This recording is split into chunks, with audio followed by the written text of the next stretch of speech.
How did we get here? Who let them in? Who called them that? Yes, let's talk about these imposters, how JavaScript developers are destroying programming. If that's what you clicked for, then stay and let me make my points, all right? Just let me vent. First of all, let me share a story in the style of a parable. Ahem. Not long ago, as 6 years back, there was an ambitious developer determined to learn how to code and create his own app. His dream was to build an app that could run on users' devices and back up data to his own server via the Internet of Things, IoT.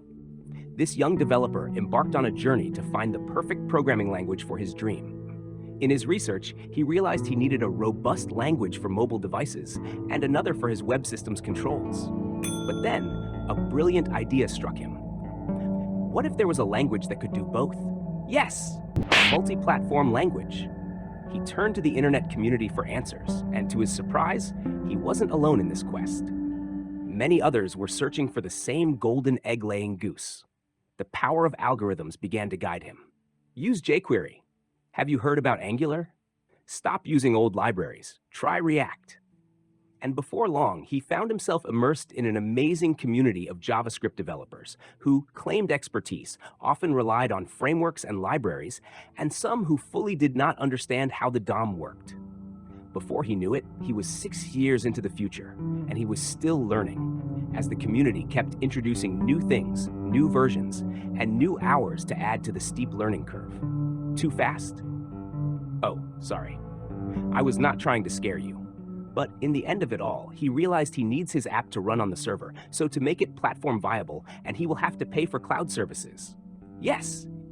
He was drawn into the rabbit hole that is currently inescapable because it means he might have to start all over again. And he heard low-level programming languages are hard. Even Java is had because of OOP and its steep learning curve. So that brilliant dream felt not so brilliant. But is it not? Here, where we really start the vent. Let's vent! Ahem. What I've described here is a journey that many beginners will inevitably face sooner or later. It's a common experience among programmers. I've seen countless juniors ask questions like, how can I turn this website I made into a mobile app? This is something you often see online, and it reveals a single trait: weakness. And this weakness points to a clear future: failure. But wait, let me clarify. I'm not exactly the programmer I talked about in that parable, though maybe I'm halfway there. My story took a different turn because I had a friend who knew someone who taught me PHP. Boo. Yes, I know, PHP sucks, right? But there's one thing I need to share. JavaScript wasn't the problem in that story. The real issue is the mindset of always looking for the easy way out, the weak mentality of spending hours watching videos instead of practicing. Have you ever seen this meme? Or something similar?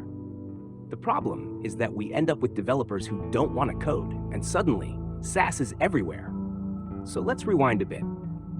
There was once a dream to harness the power of a device's hardware for tasks and operations, only sending data to the servers when backups were needed or when updating data.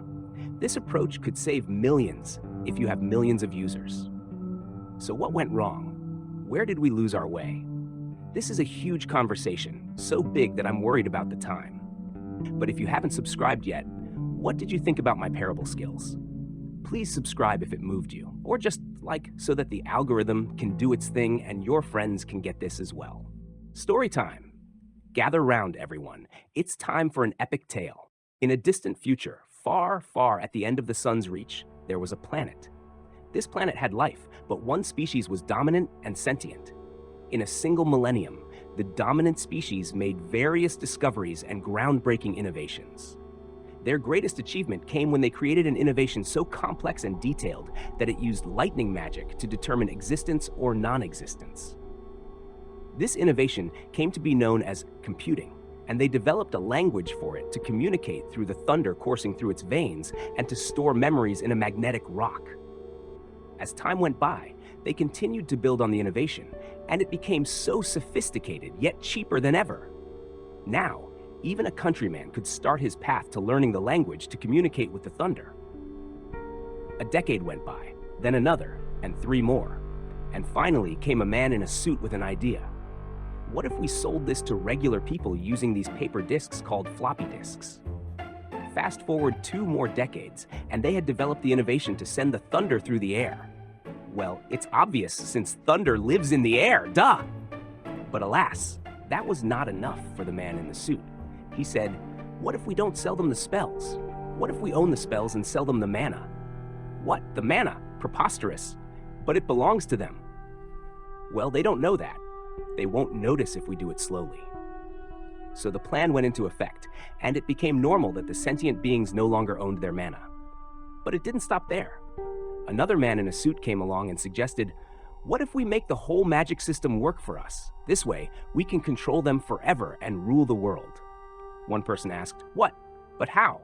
And he was given 4 words and 1 acronym: Spell as a Service, SaaS. So what is my problem? Why do I hate SaaS? I mean, how can you become a millionaire without these famous techniques that people have already made for you? Really? Isn't that what catches the attention of the crowd? And my friend, I do not hate SaaS, aka software as a service. What I actually hate is SaaS within SaaS. That might even be within SaaS. So it's software as a service that uses another software as a service that has the back end of another software as a service. And you really think you can ever be up there with the big boys? Ha ha, your math isn't mathing, my friend. So this is what I really have a problem with. People who like to say, "Do not reinvent the wheel." Well, surely that's a bad idea, but that doesn't mean buying the materials and assembling them. Surely there must be something that you made that's unique from other services. And again, the victims of this are always the guys who are looking for a way out. Can you believe it? Some people actually started their programming career with a dream to work at one of the giants. I mean, can you believe it? For all the jobs in the world and you chose programming? Just to work for someone? No wonder you scream about stress. Listen here, my guy. It's better to start this career with a patriot's mind, a dream of your own. And when that dream is a little hard to get to, you will realize you are more than qualified to work for any other big company. Because listen, I would love to work at Google, all right? But that has never been the reason I started programming. Because here is the fact. There are better jobs out there with high salaries that are less stressful and give you enough time for parties and stuff. So why? Why did you start this journey? Please, I'm not trying to get someone down, but when you have a dream to work, you study to work. But do not think for a second it will be simpler than your cousin's job hunt for a community office. I say this because we are here to vent. And let me vent. People who are qualified for the job can't get the job, while the ones that do get the job studied how to get the job, not how to work the job. And to make matters worse, they are advised that they will learn the job once they get in, leading to no improvement or innovative ideas and bugs everywhere. I mean, can you believe it? And don't get me started on WhatsApp. Ooh, just taking a template from Android Studio and starting from there. Customization? Gone. Thumbnails and statuses? Gone. Sometimes I can't even get views from statuses. Hard! And this is all because someone failed to be enthusiastic enough about their career. And this all started because they were looking for an easy way out. Now, people who have the expertise can't get the job, and the SaaS within SaaS is their only hope. So just know this if you are a beginner. Remember your vision. Remember your purpose. Stay away from these easy schemes to get their hands in your pot using simple mind games and SaaS. If you learn the real language, not just its framework, you will never be deceived again, and you will learn to appreciate the use of a framework when it's actually time to learn. And you might think, how will I know my path? Always remind yourself, what was my plan? Is it to work for the big industry or to make my own software? And even go further with, is the software for my country or international? Because this will help you in the future to decide whether to allow other SaaS in your software or not. Do I need cloud services or not? Most importantly, what is the platform that my targeted user community will be using? We will be going deep in later videos because we are out of time. Thank you if you stayed this far. This video was one of the many I am planning to drop, so my main objective here is to vent and help my country boys to stop wasting time because we do not have the luxury. Thank you for watching. The parable is a metaphorical story that reflects the evolution of technology, particularly the development of computing, software, and the shift towards cloud-based services. Here's a breakdown of the key elements and their meanings. 1. The dominant species and innovations. The dominant species represents humanity and their discoveries and groundbreaking innovations refer to technological advancements over time. The innovation so complex and detailed that used lightning magic to determine existence or non-existence is a metaphor for the invention of computers, which operate using binary logic, ones and zeros, representing existence and non-existence. Number 2. Language of thunder and magnetic rock. The language, developed to communicate through the thunder, is the programming languages humans created to interact with computers.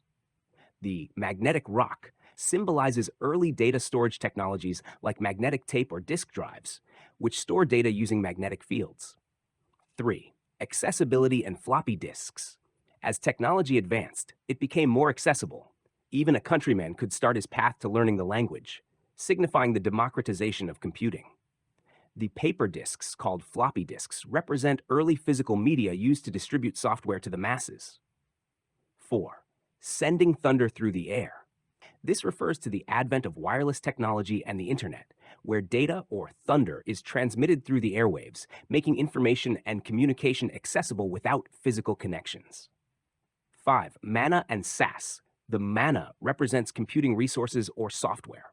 The idea of owning the spells and selling the mana alludes to the shift from selling software as a product, e.g. physical disks, to providing it as a service. This is the essence of SaaS, software as a service, where users pay for access to software hosted and maintained by a provider, rather than owning the software outright. 6. Control and spell as a service. The story warns of the increasing control that corporations, symbolized by the men in suits, have over the software and services people use. Spell as a service, SaaS, represents the trend where companies offer software on a subscription basis, often leading to a dependency on these services, reducing the control and ownership users have over the tools they rely on. Overall, the parable is a commentary on the commercialization and commodification of technology, where the power and control over essential digital tools are gradually centralized in the hands of a few, leaving users increasingly dependent on these services.